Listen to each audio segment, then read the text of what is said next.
Alien Alert in Seattle by Gina D.B. Clement.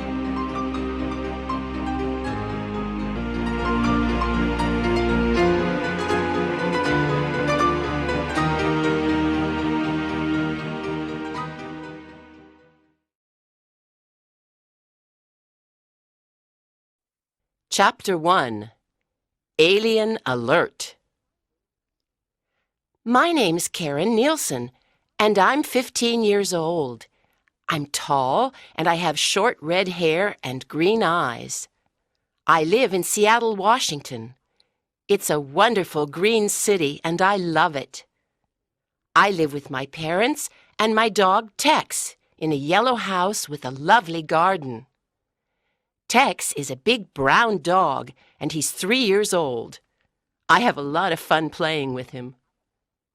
In my free time, I like playing volleyball, going rock climbing, and listening to music. I have a big music collection, and I love listening to music with my friends. I also like reading science fiction books. My story begins in August, a month before school started. My parents and I were having breakfast in the kitchen, and we were watching the local news on the television. Suddenly, the newsreader said, "Alien alert! Early this morning, there was a report of an unidentified flying object near the Cascade Mountains, east of Seattle.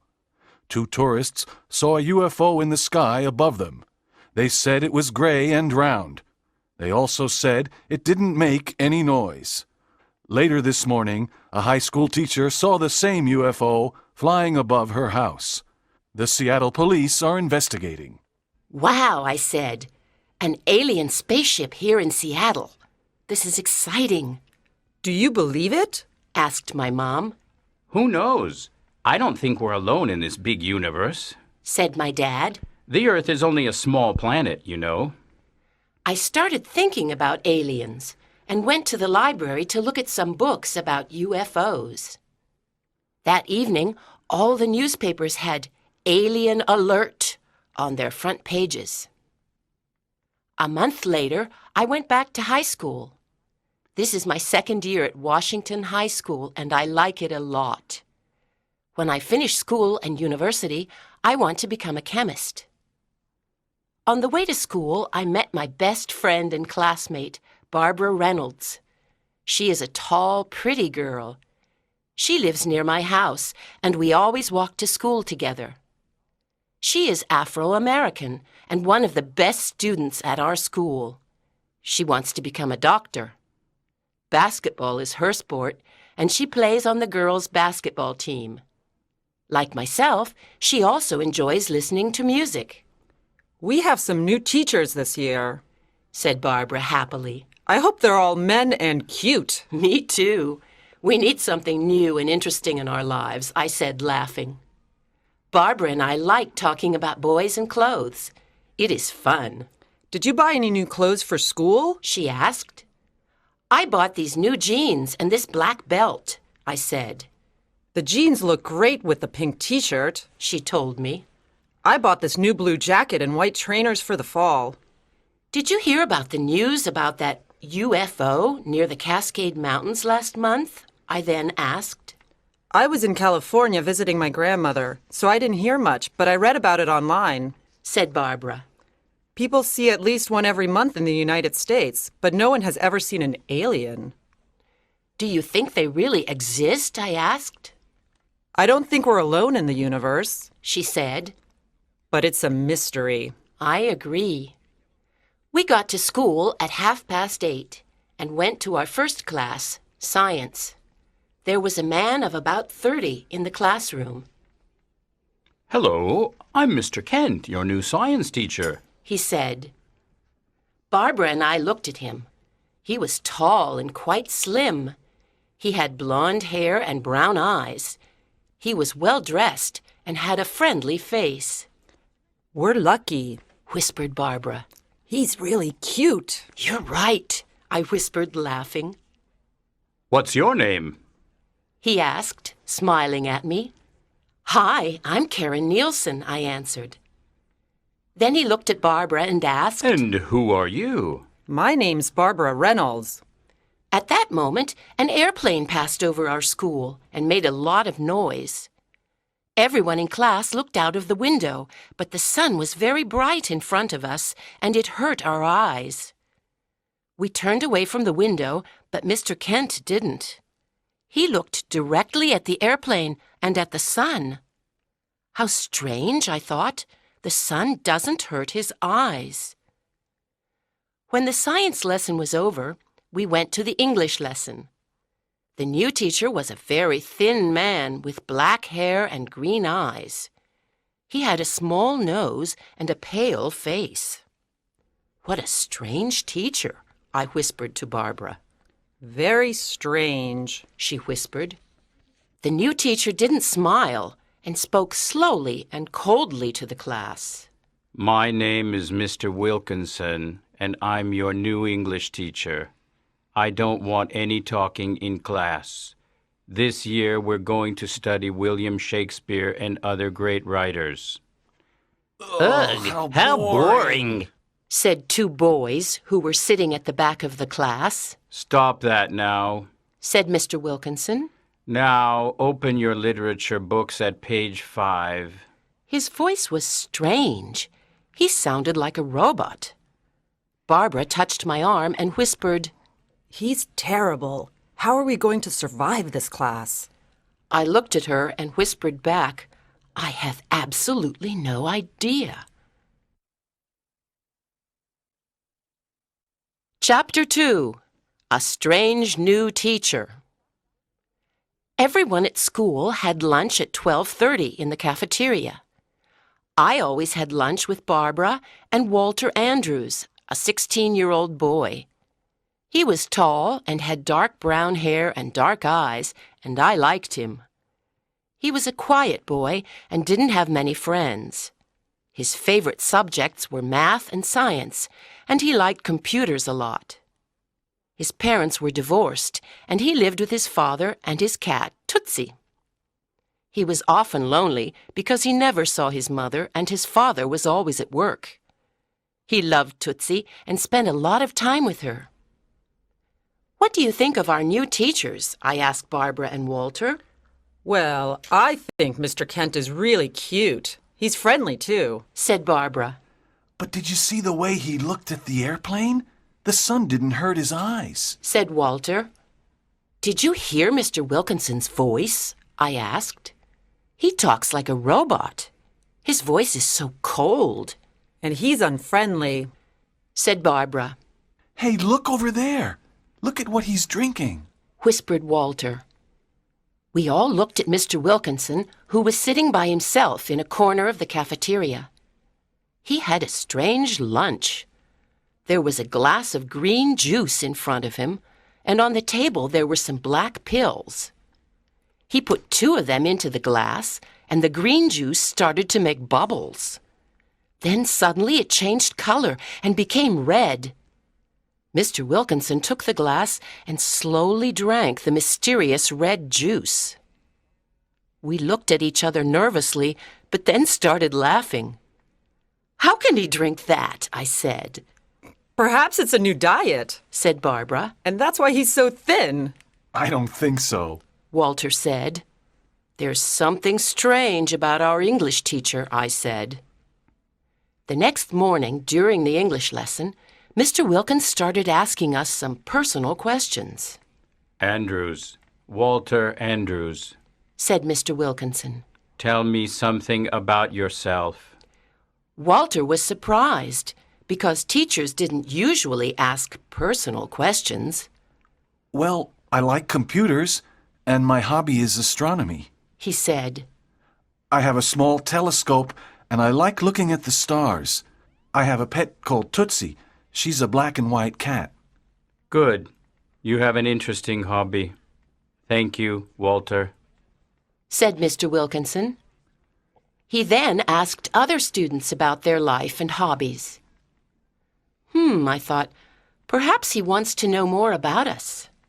How strange. Then I looked at him carefully and I noticed something. His eyes were not green anymore. They were a different color today. I suddenly had an idea. I put up my hand and asked, "May I go to the bathroom, please?" Yes, of course. Mr. Wilkinson answered. As I walked towards the door, I looked at his eyes again. I was right. They were blue. They looked like the sea. I was surprised and a little scared. That afternoon, I decided to go to Walter's house. He was sitting in front of his computer. He was very interested in aliens and life on other planets. There were posters of the solar system and the constellations on the wall of his room. "Did you hear about the alien alert last month?" I asked. Yeah, in the Cascade Mountains, right near Seattle. Said Walter. The news was exciting, but the police and the newspapers never tell us the truth. I'm sure there are UFOs and aliens in the universe. "What are you looking at now?" I asked. I'm on the internet, on the International Space Club site. He said excitedly. Listen to this, Karen. Something very important is happening. A comet is passing through the Virgo constellation. When a comet and a constellation meet, aliens can travel to our planet. Everything is right for intergalactic voyages. "What are intergalactic voyages?" I asked. They're when you can travel from one galaxy to another. Walter said. They can take place only at special times. For example, when a constellation and a comet meet. Some people say aliens come to Earth to attack us, but I think they want to study us. "Wow, you know everything about space," I said. I love space, Said Walter, smiling. I want to become an astronaut. I want to go to another galaxy and perhaps meet aliens. "Wow, that's interesting and dangerous," I said, and started thinking. Suddenly, I had an idea. "Perhaps Mr. Wilkinson is an alien," I said slowly. What? He cried, looking at me. Oh, Karen, you read too many science fiction books. He's not an alien. "Well, his voice doesn't sound human. His eyes change color, and he has a very strange lunch," I said. What do you mean his eyes change color? He asked, surprised. "Didn't you notice?" I said. "Yesterday they were green, and today they were blue." Are you sure? He asked. "Of course I'm sure," I said excitedly. "Listen, Walter, there was a UFO sighting last month, and Mr. Wilkinson is a new teacher at Washington High. No one knows where he comes from. Perhaps he arrived on that UFO." Walter looked at me with his big, dark eyes and said, Well, it's possible. He has got a very strange face, and his voice is really cold. Perhaps he is an alien. And that's why he asked us those personal questions. He wants to study us. "Exactly," I said. "But let's study him, too. We can follow him and see where he lives." Chapter 3. A Sad Story. Good morning. Mr. Kent said, smiling. Today we're going to the lab to do some practical work.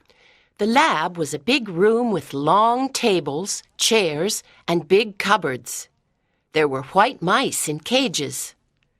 When Mr. Kent walked by their cages, they all started running around and making a lot of noise. What's the matter? Laughed Mr. Kent, speaking to the white mice. Are you afraid of me? I won't eat you. Then he looked at the class and said, Today's lesson is about worms. I'm going to give you some worms, and you have to cut them in half. The two pieces can live and move by themselves. You'll see. I was not happy. I looked at my worm. It was long and green. I didn't want to cut it. Karen, are you afraid of your worm? Asked Mr. Kent, smiling. Give me your knife, and I can help you. His arm touched mine, and I got an electric shock. I jumped up from my chair. What's wrong, Karen? Asked Mr. Kent. "Oh, nothing, nothing," I said, trying to smile. He cut the worm and then walked to the next table to help other students. I wrote a note to Walter and told him about the electric shock. "Walter," I whispered. He turned around and I gave him the note. Walter and Karen, what are you doing? Asked Mr. Kent. What do you have in your hand, Walter? His voice scared me. Walter and I were in big trouble with the teacher. Nothing, Said Walter. Please pay attention. Said Mr. Kent. Next time, you'll have to give me the note. I'm sorry, Mr. Kent. Said Walter. When the science lesson was over, Mr. Kent called me to his desk. Oh, no, I thought. I'm sorry I scared you during the lesson. 2 years ago, I had a bad car accident and lost my arm. My left arm is artificial. It's an electric arm. Sometimes it gives electric shocks. I was surprised and sorry. At lunch, I told Walter and Barbara about Mr. Kent's electric arm. They were both surprised. As we walked out of the cafeteria, we saw Mr. Wilkinson. Hello, Mr. Wilkinson, Said Barbara. Hi. He said, looking at us. His eyes were green again, but I didn't say anything. At 3:30, Walter and I ran out of the school and waited for Mr. Wilkinson to walk by. We saw a lot of students and teachers, but we didn't see him. Finally, we saw him walking down the street, and we followed him silently. He lived near the school in a pretty white house. There was a small garden around it and a big tree near the front door. He walked into his house, and we went quietly to a window and looked inside. He put some books on the kitchen table and opened the refrigerator. He took out a bottle of the horrible green juice and put it on the table. Then he went upstairs. Oh, no, Said Walter. he went upstairs. No problem, I said. I can climb up this tree. Are you sure? Asked Walter, surprised. Of course, I said, laughing. Don't forget, I go rock climbing. Well, be careful, Karen. Said Walter. I climbed up the tree, and I could see Mr. Wilkinson's bedroom. What's happening? Whispered Walter. He's in his bedroom, and he's sitting in front of a mirror, I whispered back. His hands are on his hair. Oh, no! What? Tell me. Asked Walter. I continued looking into the house. Mr. Wilkinson was now completely bald. I felt cold. Suddenly, I saw my face in Mr. Wilkinson's mirror, and he saw it too. He turned around and looked at me. I was terrified, and I didn't know what to do. I could not run away because I was at the top of a big tree. But Mr. Wilkinson didn't look angry. He looked sad. He walked over and opened the window. Karen, what are you doing up this tree? He asked.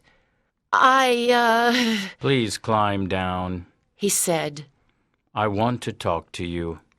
I climbed down the tree, and Walter was waiting for me. He looked very worried. Come on, Karen. Let's run away. He said. No, Walter, we can't, I said. Mr. Wilkinson wants to talk to us. Mr. Wilkinson came out of his house and stood in the garden. You students think I'm strange. He said quietly. I can understand why.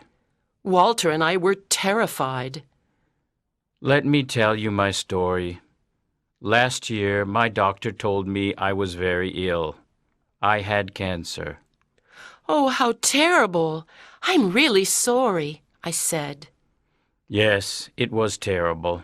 I had an operation and then chemotherapy. After the operation, I lost my voice, so now I speak with a type of artificial voice. That's why my voice sounds strange. I lost all my hair from the chemotherapy, so now I wear a wig. We didn't know. Said Walter. Mr. Wilkinson, we're very sorry about our terrible behavior. Said Walter. Yes, please forgive us, I said. Oh, don't worry. I am getting better now, which is good. he said quietly.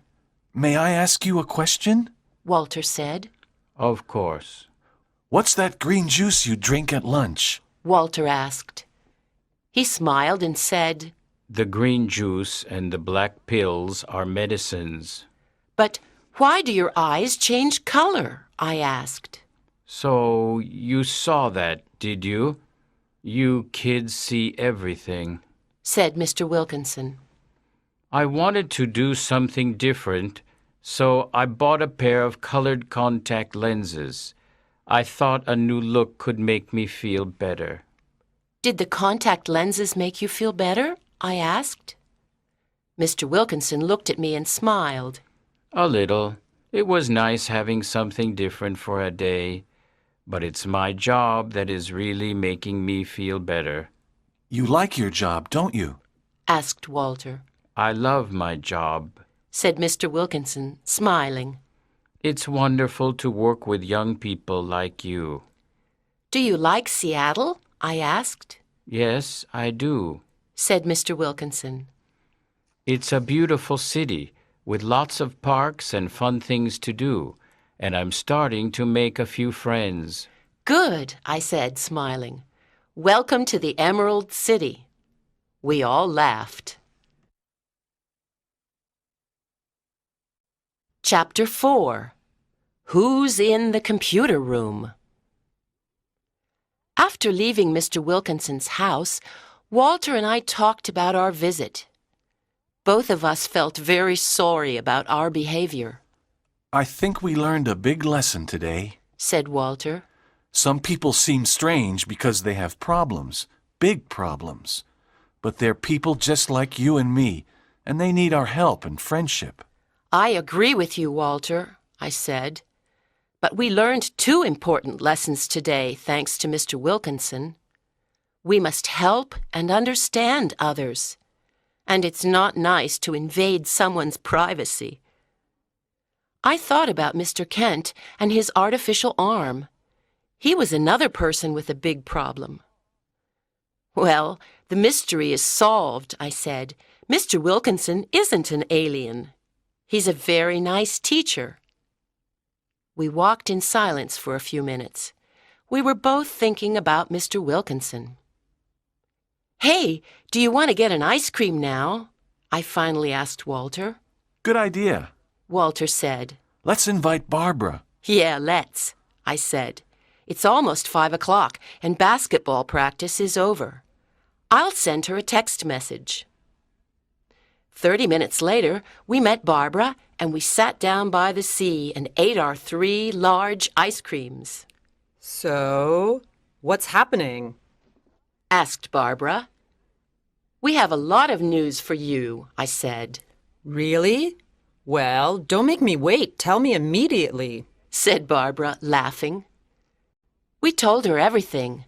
The news about the comet and the intergalactic voyages and how we had the idea that Mr. Wilkinson was an alien. We told her about what happened when we followed Mr. Wilkinson home and the teacher's sad story. Barbara listened carefully and she was very surprised. The poor man. She said sadly. What a terrible problem. And he's alone here in Seattle, isn't he? Karen, let's make him a delicious chocolate cake next weekend. My mom can help us. It'll be a welcome present. Yes, let's do it on Sunday afternoon. Then we can take it to school on Monday, I said. He'll love it. Well, girls, I'm not a good cook, but the chocolate cake sounds great, Said Walter. Now tell me more about intergalactic voyages, Said Barbara. Yes, please do, I said. Perhaps aliens will come to visit Earth. Walter told us a lot of interesting things about UFOs and aliens. I suddenly noticed that it was getting dark. I tried to look at my watch, but it wasn't on my arm. Oh no, I said. Where's my watch? Then I remembered. I took it off in the gym at lunchtime. I'm sure I left it there near the showers after volleyball. I must go and get it now. Don't worry, Karen. The janitor will find it and put it in a safe place. You can get it in the morning, said Barbara. But that watch is really important to me. It was a present from my grandparents, I said. But the school's closed at this time, said Walter. No, it's not closed today because Mrs. Wong is preparing some math tests for her classes, I said. How do you know that? Asked Walter. I heard her talking to Miss Cruz this morning, I said. You know everything, said Barbara, smiling. Okay then, we'll see you tomorrow morning. Walter also smiled and said, Good luck. I ran to Washington High and the main door was open. I went in and started going to the gym, but something stopped me. I had a strange feeling, but I didn't know what it was. Something was pushing me upstairs. I was afraid because the school was dark and silent. I started going up the stairs to the first floor. Where am I going? The gym is downstairs. Why am I going upstairs? I asked myself. My heart was beating faster and faster. Something was waiting for me at the top of the stairs. I knew it. But what was it? I wanted to run home, but I could not do it. I had to find out. When I got up to the third floor, I saw a light on in the computer room. I went quietly to the door. Someone was working in front of a computer. It was Mr. Kent. He was writing a long line of numbers and letters. Suddenly, I saw the face of an alien on his computer screen. The alien had a green head and big red eyes. It didn't have a nose or any hair. Its mouth and ears were very small. Then Mr. Kent put both of his hands on his head. He closed his eyes and started pulling his hair. He was taking his hair and his face off. Suddenly, Mr. Kent had a green face like the alien on the screen. He was an alien. I was terrified, but I could not run away. He started talking to the alien on the screen. Clyreg is calling home. Clyreg here, he said. All tank Pilex, Clyreg. This is your leader speaking. How are things going? Said the alien on the screen with a strange voice. Everything is fine, Gortz, but I'm tired of this mask. Life as a human is difficult, he said. Your work on Earth is very important, said the alien. You have to stay there until everything is finished. Did you choose the student who will come to Mitrax? No, I'm going to choose one tomorrow, said Mr. Kent. What? I thought. He's going to take a student to another planet? This is terrible. There's little time, Clyreg. You have to hurry. Remember, we'll meet you and the student at the old airfield behind the school on Friday night at 9:30 p.m. Don't be late. When the comet leaves the Virgo constellation at midnight, the intergalactic doors close, and then we can't return to Mitrax for another 600 years. I know, Gortz. I won't be late, said Mr. Kent. Good. But how will you get the student? You can't touch him or her because you're electric. I have a plan, said Mr. Kent. On Friday evening, there's a PTA meeting at school. There will be a lot of people here.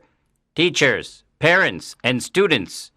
During the meeting, I'll ask a student to come with me to the science lab. Then I'll spray him with my special X5 spray. With the X5 spray, humans can't think anymore. They forget who they are. They can only obey. The student will follow me to the old airfield. Everything on Mitrax is ready for the human, said the alien. We want to study him. Good. I'll thank Pilex. Gortz, said Mr. Kent to the alien. Then he wrote a long line of numbers and letters on the computer screen, and it turned black. I went quickly and quietly down the stairs and ran out of the building. I started running down the street and across the park. I could not stop thinking about the green head and the big red eyes of the alien. And I could not believe that Mr. Kent was an alien and he was planning something terrible. What could I do to stop him? I had to talk to Walter and Barbara. I felt cold and my heart was beating fast. I wanted to get home as fast as possible. Chapter 5. The Plan. When I arrived at school the next day, I went to the gym to look for my watch. I could not find it near the showers, so I went to ask the janitor. "Hello, Mr. Phillips," I said. "Did you find a watch near the showers yesterday?" Yes, I did. said Mr. Phillips. Here it is. He took my watch out of a box on his desk and smiled. "Oh, that's great. Thanks a lot," I said happily and ran to class. At lunch, Barbara, Walter, and I sat together in the cafeteria. I had a lot of things to tell them. "Well, guys, guess who's an alien?" I said. Oh, no. Said Walter. Not another alien. First it was Mr. Wilkinson. Is this a joke? Asked Barbara. "No, listen to me, please," I whispered excitedly. "Mr. Kent is an alien," What? cried Walter. No, he's not. Cried Barbara, who thought I was joking.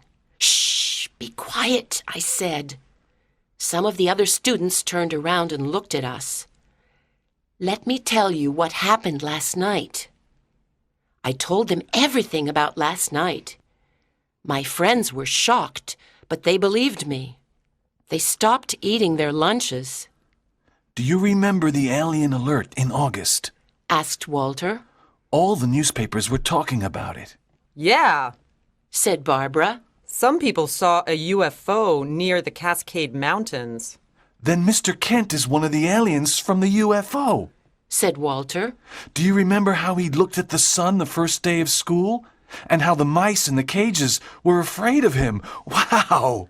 Aliens scare me. Said Barbara. A teacher who's an alien at our school. I don't think aliens are bad. Said Walter. They're just different. Now listen, I said.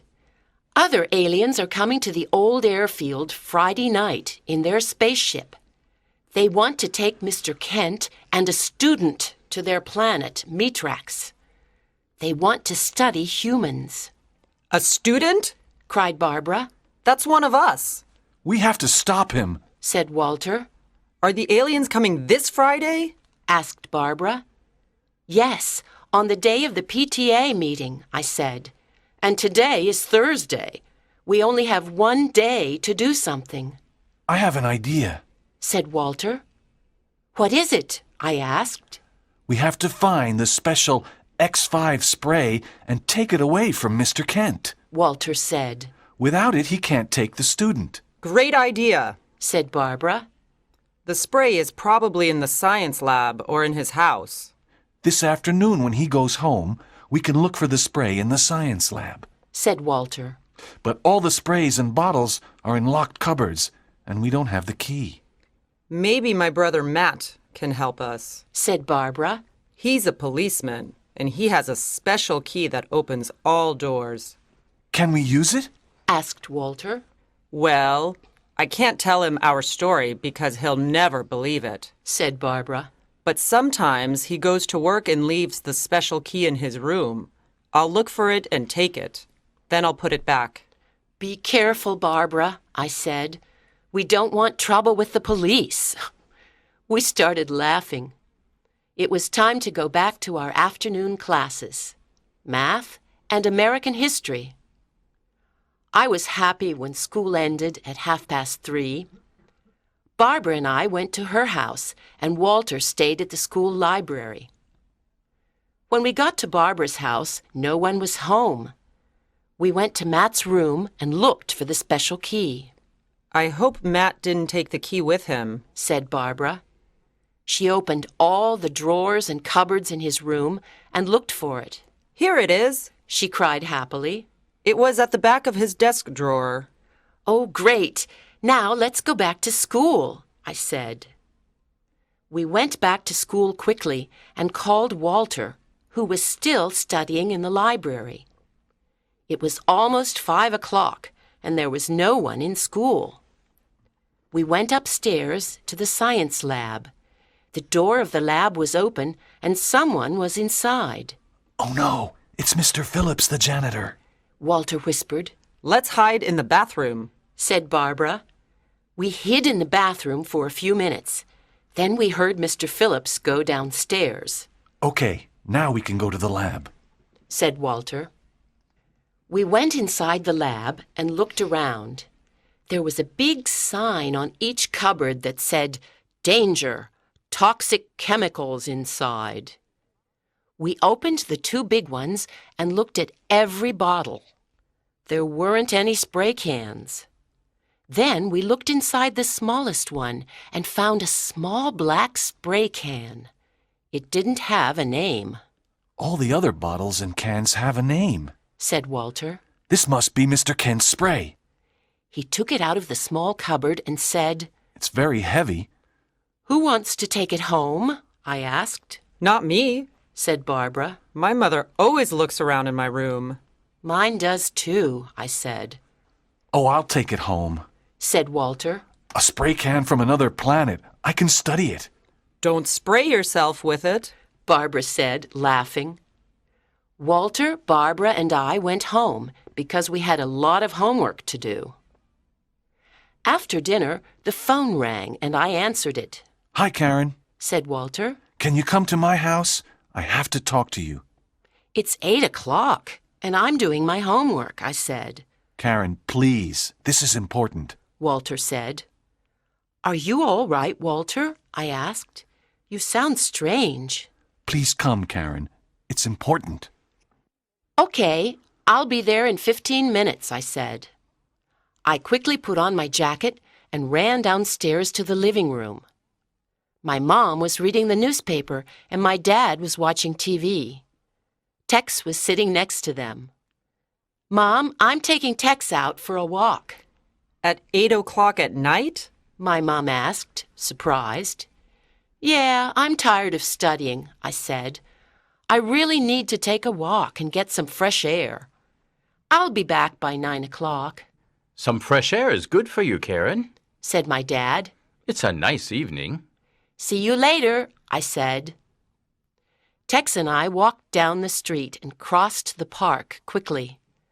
What did Walter want at this time? I wanted to find out. It was a warm evening and there was a full moon in the sky. Chapter 6. A Big Decision. Walter was waiting for me at the front door of his beautiful house.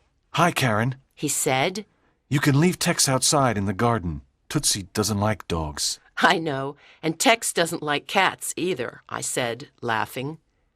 Walter was home alone, and we went to his room and sat down.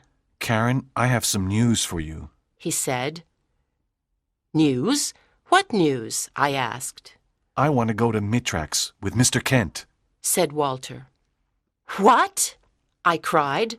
Are you joking? No, I'm not joking, Karen. He said. This is a great opportunity for me. You know I want to become an astronaut. A trip on a spaceship to another galaxy is wonderful. I can see Mitrax and the aliens who live there. I can study them and see how they live and what they eat. I can find out things that aren't written in books. This is a great scientific adventure, and I'm lucky I can go. How many people have the opportunity to go to and explore another planet? Walter was happy and excited. But aren't you afraid of aliens? I asked. What will they do to you? I don't think Mr. Kent and the other aliens want to hurt me, Said Walter. They just want to study me because I'm a human. I think I can trust them. When will you return to Earth? I asked. I don't know, He said. but I want to return to see you. Are you going to tell your dad? I asked. He's away on business for a few days, Said Walter. I'm going to write him a letter and explain everything. We talked for a long time, and I began to understand Walter's decision. I'll never see you again, I said, and started crying. He took my hand and said, Please don't cry, Karen. I'll come back and tell you amazing things. We were silent for a few minutes. Please don't tell anyone except Barbara about my decision. Said Walter. I won't. It's our secret, I said. Here, take my school ring. When you look at it, think of me. He said, giving it to me. I'll always think of you, I said quietly. I put his ring on my finger. Listen, Karen, Said Walter. we have to make a plan for tomorrow evening. When Mr. Kent takes the student to the science lab, he won't find his spray. So the student will run away and he will return to his spaceship with no one. He can't miss his spaceship because it will leave without him. I'll wait for him in the science lab tomorrow evening, and I'll tell him my decision. Good luck, Walter, I said. Walter looked at Tootsie and said, Can you look after Tootsie when I go away? Well, there's Tex, but I can look after your cat, I said. I've got a big garden. Thanks a lot, Karen. Said Walter. When I got home, it was late, and I immediately went upstairs to bed, but I couldn't sleep. On Friday morning, I met Barbara and we walked to school together. I told her about Walter's decision. She stopped in the middle of the street and almost started crying. Then she saw his school ring on my finger. She smiled and said, He likes you a lot. At the end of the school day, Walter, Barbara, and I went for an ice cream. We sat around a small round table and ate our ice cream quietly. This is the last time we can have ice cream together, Said Barbara sadly. The PTA meeting started at 7 o'clock. First, the parents visited our classrooms and talked to some of our teachers. At 8 o'clock, there was a big meeting in the gym with the principal. She was explaining about all the plans for the school over the next year. At about 8:15, Mr. Kent got up from his chair and went to see Barbara's family. He whispered something to them and then to Barbara. She was his choice. She got up and followed him. She wasn't worried because she knew Walter was waiting in the science lab. They left the gym and went upstairs. I decided to follow them. Karen, where are you going? Whispered my dad. Oh, I'm just going to the science lab for a minute. Chapter 7. The Old Airfield. When I got to the science lab, I slowly opened the door and looked inside. Barbara was standing near the table. Mr. Kent took out his key and opened the small cupboard, but he could not find his X5 spray. Oh, no! He said angrily. Where is it? I heard Walter say, What are you looking for, Mr. Kent? Walter, what are you doing here? asked Mr. Kent, surprised. Are you looking for your X5 spray, Clyreg? Asked Walter calmly. How do you know my name and about the spray? Asked Mr. Kent nervously. We know everything about you, Said Barbara. Yes, we know who you are and why you're here, I said. I walked into the lab and closed the door. Mr. Kent was very surprised and looked inside the small cupboard again. We know about your plan, and I want to go to Mitrax with you. Said Walter, looking at Mr. Kent in the eyes. Leave Barbara here and take me with you. You can study me. I'm not afraid. I know you won't hurt me. You want to come to Metrax with me? Asked Mr. Kent, who was shocked. Yes, I do. Said Walter. I want to find out about life on other planets. That's a very brave decision. Said Mr. Kent. Metrax is in another galaxy, and it's very different to Earth. Are you sure? Yes, I'm sure. Said Walter. It will be a great experience. Mr. Kent, can I ask you what Metrax is like? I asked. I wanted to know something about where Walter was going. Yes, Karen, you can. He answered. Metrax is a small planet, about half the size of Earth. There are no buildings, and we all live in spaceships. Our technology is much more advanced. Walter will have a lot of fun discovering all the new things. It sounded interesting. I looked at my watch and said sadly, "It's almost 9 o'clock. You're going to miss your spaceship." "Goodbye, Walter, and good luck," One day I'll come back. said Walter, looking at me. Mr. Kent walked towards the door, and Walter followed him, Yes, goodbye and good luck, Walter. said Barbara. Mr. Kent looked at us and smiled. I thought about the green face and the red eyes under the mask. I could not believe what was happening, You humans are interesting. said Mr. Kent. Walter, let's go. We have to get to the airfield before 9:30. Then they ran down the stairs and left the school. I looked at Barbara and said, "Let's follow them.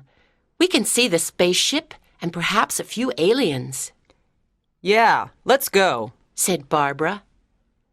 There was no one at the old airfield. The spaceship was there, but the lights were off.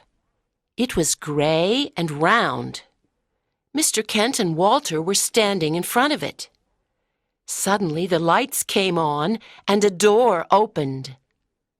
A tall alien came to the door. He said something to Mr. Kent in a strange language, and then another strange voice said, The spaceship is leaving in 1 minute. Walter turned around and said, Goodbye, Karen. Goodbye, Barbara. "Have fun on Metrax," I said, laughing and crying at the same time. Walter and Mr. Kent went inside the spaceship, and the door closed suddenly. The spaceship lights turned on, and it immediately went up into the night sky silently. Barbara and I watched it until it disappeared. Then we went back to the meeting at school. Barbara went to sit with her parents, and I went to sit with mine. Is everything all right, Karen? My mom asked. "Of course," I said, This is a very interesting meeting. said my dad. When it's over, we're invited to coffee and cake in the cafeteria. "Oh, okay," I said, but I wasn't interested. I was thinking about Walter, Mr. Kent, the spaceship, and Metrax. Barbara looked at me and smiled. She was the only one who could understand how I felt that evening.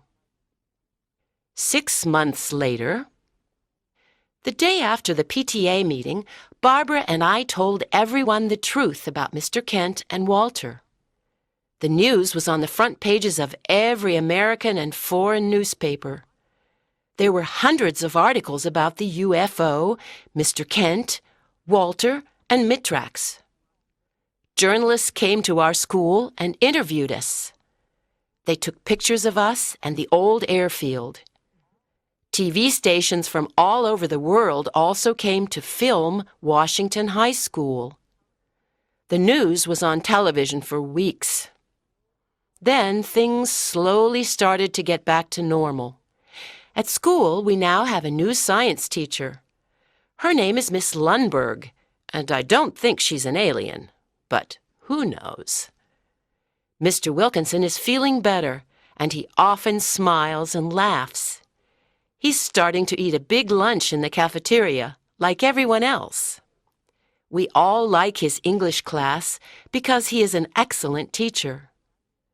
He'll be our English teacher next year, too. Tootsie now lives with us, and she's happy. She and Tex fought a lot in the beginning, but now they're friends and they play together. Barbara and I often talk about Walter, Mr. Kent, the spaceship, and our great adventure. Some evenings I sit in the garden, look at Walter's ring, and look up at the sky. I think of him on Mitrax. Good night, Walter, wherever you are. I hope to see you soon.